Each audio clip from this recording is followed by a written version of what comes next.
2.5 साल का बच्चा, और 2.5 साल के बच्चे के लिए हमने पूरी किट तैयार कर रखी है। जैसे 2.5 साल का बच्चा मनोज जी, घर में जो माता पिता नहीं संभाल सकते हैं, आप 2.5 साल के बच्चे को यहाँ पर संभाल? बिल्कुल बिल्कुल सर, हम हैंडल करके दिखाएंगे, हम हैंडल करके दिखाएंगे। नॉर्मली क्या होता है कि आपने देखा होगा सर, आप बच्चे के हाथ में सेल फोन दो या कोई भी खेलने वाली चीज़ दो, आप उससे लेकर के देखना वो उस चीज़ को नहीं देगा, वो कब्जा कर लेगा कि मेरी है। नहीं देगा। हमने इस रूम को इस तरह से डिज़ाइन किया कि हमारी कोई भी चीज़ कब्जा करने वाली नहीं है, सब चीज़ें शेयर करने वाली है। तो हम बच्चों को पॉजेसिव नेचर का नहीं बना रहे, हमारा ध्येय है कि हम बच्चे को शेयरिंग नेचर का बनाएं, कि वो हर चीज़ को शेयर करके चले कि यार तू भी यूज़ कर, तू भी यूज़ कर। आप स्कूल को विज़िट करिए, और विज़िट करने का तरीका बताता हूँ। जब स्कूल की छुट्टी हो, जब स्कूल में लंच टाइम चल रहा हो, बस इसी दौरान स्कूल में विज़िट करें, क्योंकि सबसे ज़्यादा इनडिसिप्लिन इसी समय के अंदर होता है। वहाँ टीचर कितने कारगर होते हैं और बच्चे कितने सेल्फ डिसिप्लिन्ड होते हैं, पता वहीं चलता है।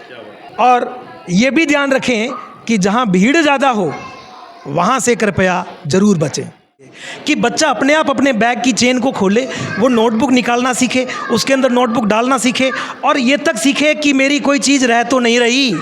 नहीं तो बच्चे को बोलना पड़ता है, बेटा वाटर बोतल लो, बच्चा ये नोटबुक गुम हो गई, उसको पता होना चाहिए कि मैं घर से कितनी नोटबुक्स लेके आया और कितनी लेके जा रहा हूँ। Education is not what we learn at school, it is what that remains after we have left the school. शिक्षा वो नहीं है जो बच्चे को जब वो पढ़ रहा है तभी याद रहे, शिक्षा वो है जो स्कूल छोड़ने के बाद भी याद रहे। हमारे पास में वो आते हैं जो पूरी तरह से केवल और केवल एजुकेशन को देखते हैं, कि हमें अच्छे भवन से मतलब नहीं है, हमें सुविधाओं से मतलब नहीं है, हमें केवल और केवल अपनी बच्ची की पढ़ाई से मतलब है। बहुत दावे के साथ मैं कहता हूँ कि हमारे यहाँ जैसे टीचर्स को अमूमन जैसे टारगेट होता है कि टीचर्स का जब इंक्रीमेंट होता है कि आप 5 बच्चे लाओ, आप 10 बच्चे लाओ, मैं उस चीज़ के बिल्कुल ख़िलाफ़ हूँ। हमारे यहाँ ये होता है, हमने टीचर्स के इवैल्यूएशन टास्क इवैल्यूएशन शीट बना रखी है सर मैंने, उसमें टीचर्स की परफॉर्मेंस को देखा जाता है कि टीचर्स ने एकेडमिक्स में कितना किया, ठीक है, और वो अगर टारगेट्स पूरे करता है तो ही उसका इंक्रीमेंट होता है। मेरे लिए ये नहीं है कि टीचर 8 बजे आया और 2 बजे जा रहा है, मैं ये देखता हूँ कि 8 से 2 के बीच में किया क्या है। नमस्कार, आप देख रहे हैं गरसाना फर्स्ट और मैं हूं आपके साथ रमेश मेघवाल। और इस समय आप देख सकते हैं मैं एक विद्यालय में पहुंचा हूं और विद्यालय का नाम है रोहिणी पब्लिक स्कूल। जी हां, आपने सही सुना, ये वही विद्यालय है जिसने हर साल की भांति इस साल फिर इस पूरे ज़िले में जो है वो परीक्षा परिणामों को लेकर अपना डंका बजाया है। और आज हम जो खास बातचीत करने के लिए आए हैं वो है प्ले स्कूल को लेकर, क्योंकि ज़िले का एकमात्र ऐसा विद्यालय है रोहिणी पब्लिक स्कूल जिससे हम आपको विजिट कराएंगे। सही मायने में इस इलाके में साबित किया है कि प्ले स्कूल क्या है। तो आप देख सकते हैं मेरे साथ इस समय विद्यालय के एमडी मनोज जी दादीज, आज हम इनसे बात करेंगे। तो मनोज जी, सबसे पहले तो सर आपको बहुत बहुत बधाई। धन्यवाद सर, हार्दिक धन्यवाद आपको भी। मनोज जी, सबसे पहले तो आज हम निकले हैं एक ऐसे विद्यालय के अंदर कुछ ऐसी चीज़ देखने के लिए जो कहीं पूरे ज़िले में नज़र नहीं आई हमें, वो है आपका प्ले स्कूल। हालांकि हमने देखा है इसे, लेकिन आज हम पूरा विजिट करेंगे। लेकिन उससे पहले मैं जानना चाहूँगा विद्यालय का रिजल्ट क्या रहा है, किस प्रकार से विद्यार्थियों ने प्रदर्शन किया है, इसके बारे में क्या कहेंगे? सर, पिछले साल की भांति इस बार भी जैसे 5th और 8th के अंदर रिज़ल्ट हमने बहुत अच्छा दिया है। लेकिन मैं फिर एक चीज़ कहता हूँ, मेरी नज़र में जो बोर्ड रिज़ल्ट होते हैं ये कागज़ों के टुकड़े हैं, असली रिज़ल्ट वो है जो बच्चे के चेहरे पर दिखाई दे, मैं उसे रिज़ल्ट मानता हूँ। शिक्षा वो नहीं है, education is not what we learn at school, it is what that remains after we have left the school. शिक्षा वो नहीं है जो बच्चे को जब वो पढ़ रहा है तभी याद रहे, शिक्षा वो है जो स्कूल छोड़ने के बाद भी याद रहे। आपने जो बात कही है कि शिक्षा बच्चे के चेहरे पे झलकनी चाहिए, दिखनी चाहिए, और सर सबसे बड़ी बात तो है ये है कि शिक्षा है पर दिख क्यों नहीं रही है। मतलब मैंने देखा है, मैं लंबे समय से आपके साथ जुड़ा हुआ हूँ, सही मायने में विद्यालय क्या है, विद्यालय की धरातल क्या है, और बच्चों के अंदर सही मायने में शिक्षा का संचार क्या है, लेकिन इलाका क्यों नहीं देख पा रहे हैं, इलाका क्यों नहीं समझ पा रहा है शिक्षा को। सर थोड़ा सा इस पर मैं जानना चाहूँगा। सर मैं एक चीज़ बताऊं, देखो ऐसी बात नहीं है, समझने वाले लोग भी हैं। हमारे पास में वो आते हैं जो पूरी तरह से केवल और केवल एजुकेशन को देखते हैं, कि हमें अच्छे भवन से मतलब नहीं है, हमें सुविधाओं से मतलब नहीं है, हमें केवल और केवल अपनी बच्ची की पढ़ाई से मतलब है। तो हर व्यक्ति की एक अलग अलग साइकोलॉजी होती है कि वो किस वे में जाना चाह रहा है, और हम सेटिस्फाइड हैं कि चलो हम जिस तरह से मेहनत करते हैं हमें हर साल रिज़ल्ट मिलता है। मैं एक चीज़ बहुत दावे के साथ में कहता हूँ कि हमारे यहाँ जैसे टीचर्स को अमूमन जैसे टारगेट होता है कि टीचर्स का जब इंक्रीमेंट होता है कि आप 5 बच्चे लाओ, आप 10 बच्चे लाओ, मैं उस चीज़ के बिल्कुल ख़िलाफ़ हूँ। सच में सर? बिल्कुल। हमारे यहाँ ये होता है, हमने टीचर्स के इवैल्यूएशन टास्क इवैल्यूएशन शीट बना रखी है सर मैंने। उसमें टीचर्स की परफॉर्मेंस को देखा जाता है कि टीचर्स ने एकेडमिक्स में कितना किया, ठीक है। और वो अगर टारगेट्स पूरे करता है तो ही उसका इंक्रीमेंट होता है। मेरे लिए ये नहीं है कि टीचर 8 बजे आया और 2 बजे जा रहा है, मैं ये देखता हूँ कि 8 से 2 के बीच में किया क्या है। बहुत बड़ी बात है सर ये। मतलब जो मोटिव ओरिएंटेड है हम उस चीज़ को लेकर के चलते हैं। तो सर बिल्कुल अब उस सब्जेक्ट पर चलेंगे जो तमाम जो आपके चाहते हैं और जो इस इलाके की जनता है वो देखना चाहती है, आपका ऐसा प्ले स्कूल। सर चलें? बिल्कुल श्योर। हेलो सर, तो देख सकते हैं शुरुआत। एक्चुअली हमारे पास में अलग अलग कार्टून कैरेक्टर्स हैं। बच्चे को जैसे गुड हैबिट्स इंस्टिल करनी हो तो कोई डोरेमोन की बात मानेगा, कोई छोटे भीम की बात मानेगा, कोई किसी की बात मानेगा। तो ये बार बार मतलब रूटीन में मतलब थोड़ा थोड़ा करके हर एक कार्टून कैरेक्टर बच्चों से रूबरू होता है, तो बच्चों में एक अलग ही उत्साह देखने को मिलता है। अच्छा मनोज जी, बिल्कुल स्कूल सभी चलाते हैं, चलते चलते अपने बात करेंगे। विद्यालय सभी चलाते हैं और विद्यालय सभी नियम कायदे कानून से चलाते हैं, लेकिन इस प्रकार के आइडियाज़ कहाँ से आप लाते हो? किस प्रकार से बच्चे की क्या मानसिकता है, एक एक बच्चा चाहता क्या है, किस प्रकार से सर इस विजन पर काम करते हो? सर आइडियाज़ की अगर मैं बात करूं, देखो मुझे खुद को नहीं पता कि मैं कब क्या करने वाला हूं। अच्छा, हो सकता है चलते चलते मेरे दिमाग में कोई एक ऐसा आइडिया आए और मैं नई चीज़ इम्प्लीमेंट कर दूं। क्या बात है सर। तो ये तब होता है जब आपके अंदर ऐसा जुनून हो, ऐसा पैशन हो, मन से काम करने की लगन हो, तो विचार अपने आप आएंगे। तो कहीं ना कहीं मनोज जी तभी मैंने देखा है कि आप ज़्यादातर भीड़ पर कम विश्वास करते हो और आप क्वालिटी पर विश्वास करते हो, तभी तो जो आपकी सीटें हैं वो मैं देखता हूँ हर साल सीमित रहती है। बिल्कुल बिल्कुल, हमारे हर क्लास में लिमिटेड सीट्स होती है। हमारे ये नहीं है कि एक घर से 4 बच्चे आ रहे हैं तो मतलब जैसे होता है कि 2 के पीछे 1 फ्री है, यहाँ फ्री वाला कोई फंडा नहीं है। मेरा मानना है कि एक क्लास के अंदर टीचर मैक्सिमम 25 या 30 बच्चे तो बहुत होते हैं, वैसे तो मानता हूँ कि 20 बच्चों को ही हैंडल कर सकता है। बच्चा गलती आज कर रहा है और नोटबुक उसकी 1 महीने बाद में चेक होकर के बता रहे हो कि आपने 1 महीने पहले ये गलती की थी, तो सुधार कहाँ से होगा? गलती आज हुई है तो सुधार भी आज ही होना चाहिए। तो दोस्तों, रोहिणी पब्लिक स्कूल शायद आपने देखा होगा, आप मिले होंगे, विजिट किया होगा, लेकिन रोहिणी पब्लिक स्कूल असल में है क्या, ये मेरे ख्याल से एक इंटरव्यू के माध्यम से समझा पाना आपको बड़ा मुश्किल होगा। लेकिन मैं वादा करता हूँ आपसे कि रोहिणी पब्लिक स्कूल क्या है ये मैं इस साल के अंतिम दौर तक मैं आपको बता पाऊँगा, क्योंकि एक ऐसा विद्यालय जो सही मायने में कहते हैं कि बच्चों का जो सर्वांगीण विकास है वो इस रोहिणी स्कूल में होता है। और मैं आपको बताऊंगा ये, और उससे पहले जिस चीज़ को लेकर हम आए हैं उस चीज़ से अब हम दूर नहीं रहेंगे सर। बिल्कुल।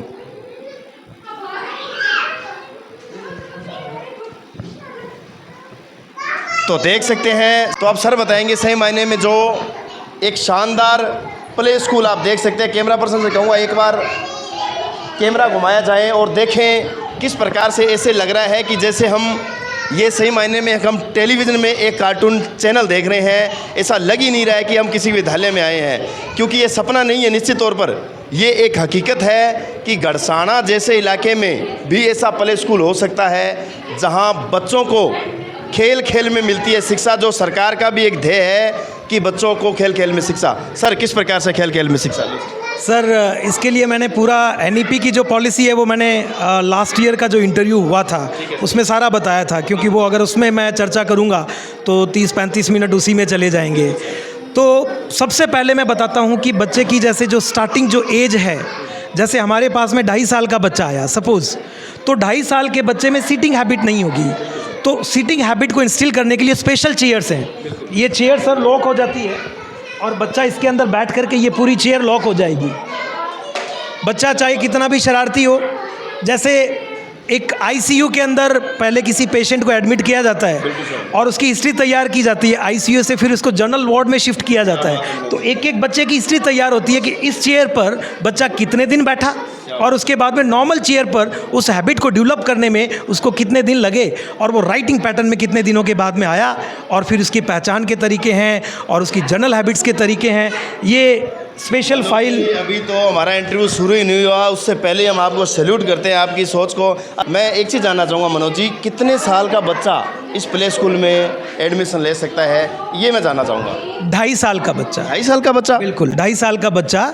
और 2.5 साल के बच्चे के लिए हमने पूरी किट तैयार कर रखी है। जैसे 2.5 साल का बच्चा मनोज जी, घर में जो माता पिता नहीं संभाल सकते हैं, आप 2.5 साल के बच्चे को यहाँ पर संभाल? बिल्कुल बिल्कुल सर, हम हैंडल करके दिखाएंगे, हम हैंडल करके दिखाएंगे और हमने उसी हिसाब से स्टाफ को ट्रेन भी किया है। क्या आप कहीं भूल तो नहीं रही कि 2.5 साल का बच्चा? बिल्कुल बिल्कुल नहीं सर। तो अब मैं आता हूँ, जैसे गेम्स जो आइटम है हमने किस तरह से डिज़ाइन किया, प्ले स्टेशन को इस तरह से डिज़ाइन किया गया है। नॉर्मली क्या होता है कि आपने देखा होगा सर, आप बच्चे के हाथ में सेल फोन दो या कोई भी खेलने वाली चीज़ दो, आप उससे लेकर के देखना वो उस चीज़ को नहीं देगा, वो कब्जा कर लेगा कि मेरी है। हमने इस रूम को इस तरह से डिज़ाइन किया कि हमारी कोई भी चीज़ कब्जा करने वाली नहीं है, सब चीज़ें शेयर करने वाली है। तो हम बच्चों को पॉजेसिव नेचर का नहीं बना रहे, हमारा ध्येय है कि हम बच्चे को शेयरिंग नेचर का बनाएं, कि वो हर चीज़ को शेयर करके चले कि यार तू भी यूज़ कर, तू भी यूज़ कर, वसुधैव कुटुंबकम वाले सिद्धांत पर बच्चा चले। सर बिल्कुल, गुरुजी ने कहा है कि हमारा जो नेचर है इस प्ले स्कूल का वो है शेयरिंग वाला। तो इसके नतीजे आप देखिए, बच्चे इस समय सभी खेल रहे हैं, किसी के पास झगड़ने का टाइम नहीं है, छीना झपटी का टाइम नहीं है। कैमरा पर्सन को कहूँगा संजीव जी, बिल्कुल बच्चों को बारीकी से दिखाइए, देख सकते हैं कोई बच्चा यही होना चाहिए कि कहीं बच्चा खुद को यहाँ पर अनकंफर्टेबल तो महसूस नहीं कर रहा है, कहीं बच्चा झगड़ तो नहीं रहा है कि मुझे ये नहीं मिल पाया। गुरुजी ज़बरदस्त प्लानिंग है आपकी, आपने जो कहा है कि शेयरिंग के सिस्टम से होता है और निश्चित तौर पर मैं देख पा रहा हूँ सभी बच्चे शेयर कर रहे हैं। बिल्कुल सर। और इसमें कुछ आइटम्स ऐसे हैं जिनको अलग अलग एक्टिविटीज़ के अंदर, जैसे मैं बात करूं मोटर स्किल एक्टिविटीज़, आप जैसे आपने देखा होगा कई बार हम बच्चों को बोलते हैं बेटा पानी लेके आ। अब एक बच्चा वो होगा जो बिना ग्लास में एक भी बूंद स्पिल किए हुए पानी ले आएगा, एक वो होगा वो पहले 10 बर्तन खड़काएगा। ठीक है, होता है ना ऐसा। तो ऐसा कारण क्या है? उसका कारण ये है कि उसके अंदर कहीं ना कहीं कंसंट्रेशन की कमी है, ब्रेन के अंदर मैसेज नहीं जा रहा। तो हमने एक्टिविटीज़ इस तरह से डिज़ाइन की गई है कि उसकी मूवमेंट को साधे, उसकी मूवमेंट में भी डिसिप्लिन लेकर के आए। तौर पर आपने ये जो उदाहरण दिया है, अब मतलब किस प्रकार से ये प्ले स्कूल का आइडिया आया, किस प्रकार से इंस्ट्रूमेंट जो है बच्चों के, जैसे ये मैंने एक चीज़ देखी है सर यहाँ पे, ये मैंने शायद ऑन रोड के अलावा मैंने शायद कहीं नहीं देखी, आपके विद्यालय में देखी है। ये नॉर्मली हर स्कूल में अपने करवाते हैं कि रेड लाइट क्या बोलती है, ग्रीन लाइट क्या बोलती है, येलो लाइट क्या बोलती है। ये एक्चुअली वर्किंग मॉडल है, ये बाकायदा बिजली से चलता है, हर एक लाइट जलेगी, क्योंकि अब अपने घरसाना में कहीं कोई लाइटिंग है नहीं, इवन गंगानगर में भी कोई बहुत थोड़ी जगह पर ये लाइट्स देखने को मिलती है।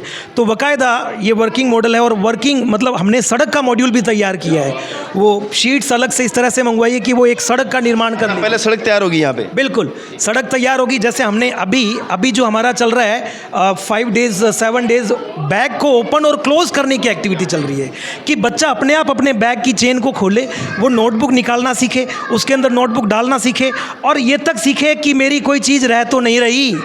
नहीं तो बच्चे को बोलना पड़ता है बेटा वाटर बोतल लो, बच्चा ये नोटबुक गुम हो गई, उसको पता होना चाहिए कि मैं घर से कितनी नोटबुक्स लेके आया और कितनी लेके जा रहा हूँ। अभी ये अलग अलग एक्टिविटीज़ है जो सेल्फ डिसिप्लिनरी हैबिट्स को डेवलप करती हैं, तो उसकी भी मैंने पूरी फाइल बना रखी है। बिल्कुल सर, ये पूरी फाइल बना रखी है और टीचर्स की भी इस पर ट्रेनिंग होती है। तो अच्छा सर, ये रूटीन में चलेगी जो सेल्फ हैबिट्स को डेवलप करेंगी।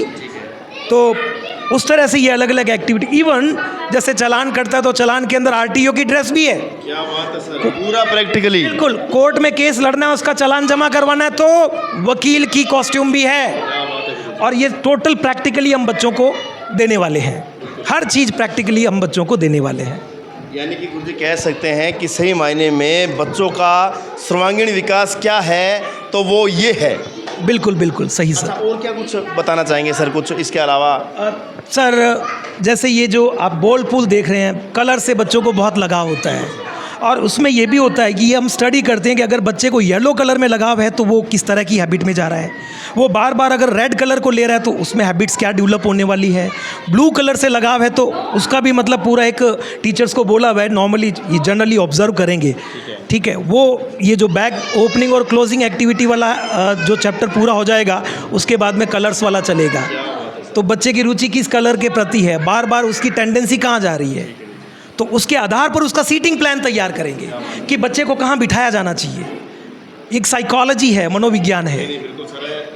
ये तमाम चीज़ें हमने देखी आज, और निश्चित तौर पर मैंने पहली बार देखी है, और इससे अंदाज़ा नहीं आंकलन लगाया जा सकता है कि निश्चित तौर पर जो इसके पीछे जो आपकी सोच है, जो उसके पीछे जो मकसद है, सही मायने में इन बच्चों को वो यहाँ पर मिल रहा है। और ये बच्चे ये ही कह सकते हैं कि एक पौधे की और एक बच्चे की जो नींव है, और यहाँ से बच्चा जो है वो मजबूत होगा। बिल्कुल बिल्कुल सर। तो सर बहुत बहुत धन्यवाद आपका कि आपने इस घड़साना इलाके के अंदर इस प्रकार का प्ले स्कूल दिया है।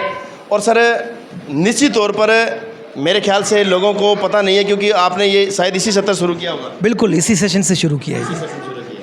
तो सर इस पर अगर बात करें जैसे मैनेजमेंट की, तो जैसे अभी गर्मी का मौसम है, तो बच्चे जो छोटे बच्चे हैं आमतौर पर, तो इनका रख रखाव किस प्रकार से किया जाता है, मॉनिटरिंग कैसे? इस पर इनके लिए अलग से आया रखी हुई है जो बच्चों को खाना खिलाने का काम, और इवन अलग से मेरे पास में करीबन किंडरगार्टन के लिए 10 टीचर का स्टाफ है जो इन बच्चों को हैंडल करते हैं। जैसे ही बच्चे का गेम्स हो गया, उनको फिर कलरिंग एक्टिविटी करवाने के लिए या वर्क देने के लिए वो टीचर अलग है, वो उनको हैंडल कर लेंगे। तो ये एक रूटीन में चलता रहता है। जैसे आपने देखा होगा सर, मैं एक चीज़ बताऊंगा, मैनेजमेंट कहाँ है। अगर मैनेजमेंट सीखना है तो मेले में जाइए। खाटू श्याम जी के मेले में गए हो? बहुत भीड़ होती है ना। उस भीड़ को कवर करने के लिए क्या किया जाता है? मूवमेंट को स्पाइरल कर दिया जाता है।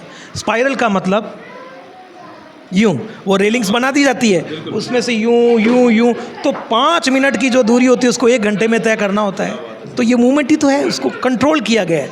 तो हमने भी अलग अलग स्पाइरल मूवमेंट तैयार कर रखी है कि उसको गेम्स में कब लाना है, उसको रीडिंग हैबिट्स में कब लाना है, उसको राइटिंग में कब लेके आना है। एक ये यहाँ पर मैं देख रहा हूँ, एक हाइट का जो चार्ट लगा हुआ है ग्रोथ का, ये क्या है सर, इसके बारे में थोड़ा बताएं। सर एक्चुअली जैसे ही हमारे पास में देखो होता क्या है कि मेरे पास में जैसे ही नया कोई एडमिशन आता है तो सबसे पहले मैं बच्चे को इवैल्यूएट करता हूँ। अब इवैल्यूएशन के लिए अलग अलग स्केल है कि उस बच्चे की हाइट कितनी है, उसका वेट कितना है, उसकी ईटिंग हैबिट्स क्या है, उसकी हॉबीज़ क्या है, और उस हिसाब से, और उसकी हिस्ट्री क्या है, उस हिसाब से बच्चे की क्लास का डिसीजन होता है और कब उसको किस तरह से वर्क देना, उसकी पूरी एक फ़ाइल तैयार करती है। मतलब प्ले का जो है वो पूरा उसी तरह से ये मॉड्यूल चलता है। तो ये केवल और केवल प्ले के बच्चों के लिए है। सर वास्तव में सही मायने में पूरे प्ले स्कूल का जो मतलब कह सकते हैं कि परिपूर्ण प्ले स्कूल पहली बार आपने इस घड़साना के अंदर जो है वो स्टार्ट किया। आने वाले समय में तो हो सकता है इससे भी बड़े बड़े प्ले स्कूल बन सकते हैं, लेकिन जो शुरुआती जो नींव कह सकते हैं वो आपने लगाई है। सर एक बार आपको फिर शानदार नतीजों के लिए वह इस शानदार प्ले विद्यालय के लिए आपको हार्दिक बधाई। वह सर अभी जैसे मान लो नए सत्र को लेकर एडमिशन ओपन है, किस प्रकार से बच्चे जो है इसमें एडमिशन कर सकते हैं, अभिभावकगण जो है वो किस प्रकार से आपसे विजिट कर सकते हैं, मिल सकते हैं?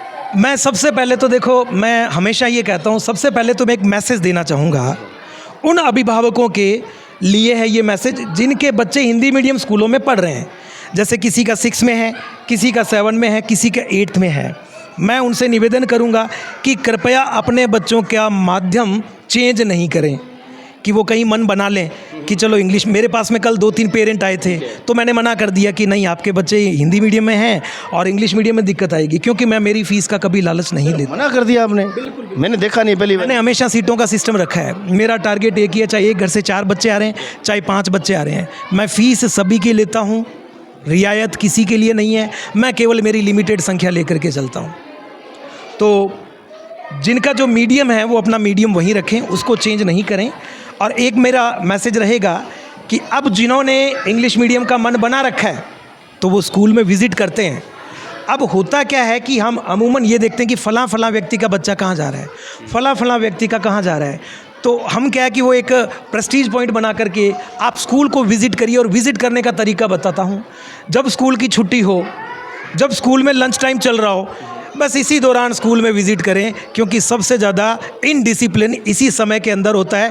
वहाँ टीचर कितने कारगर होते हैं और बच्चे कितने सेल्फ डिसिप्लिन्ड होते हैं, पता वहीं चलता है। और ये भी ध्यान रखें कि जहाँ भीड़ ज़्यादा हो वहाँ से कृपया ज़रूर बचें।